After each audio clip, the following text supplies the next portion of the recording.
Vous allez vous mettre en binôme si vous le voulez bien. Voilà, chacun avec son voisin. Voilà, donc si tout le monde arrive à se mettre avec un voisin, voilà, ça sera pas mal. Et vous allez prendre le temps, on va prendre le temps d'échanger, c'est-à-dire, ça va prendre environ, au moins peut-être 2 minutes de réflexion individuelle. Peut-être que vous allez avoir besoin déjà de prendre 2 minutes pour réfléchir aux réponses. Et ensuite, eh bien, vous aurez encore besoin de 2-3 minutes pour échanger sur vos réponses avec votre voisin. Est-ce que vous êtes OK pour participer à ce petit atelier, y compris dans l'autre salle, hein, évidemment, s'ils nous entendent.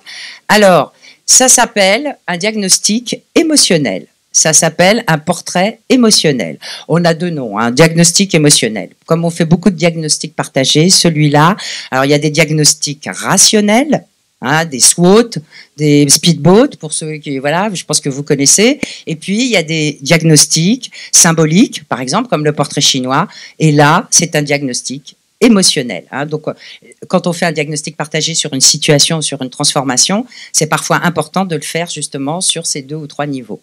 Donc là, puisque je parlais des ressentis et émotions, on va le faire sur la partie émotionnelle.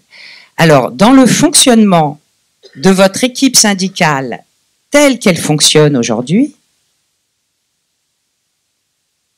qu'est-ce qui vous met en joie et où vous stimule? Donc ça, c'est la première question. Les couleurs sont appropriées. Normalement, c'est la couleur des post-it, vous l'aurez compris. Qu'est-ce qui me convient? Tout simplement. Qu'est-ce qui m'irrite? Vous verrez que le vert est plus intense. Et enfin, qu'est-ce qui me stresse et où m'angoisse? Donc, vous voyez qu'il y a un crescendo, hein, n'est-ce pas, émotionnel.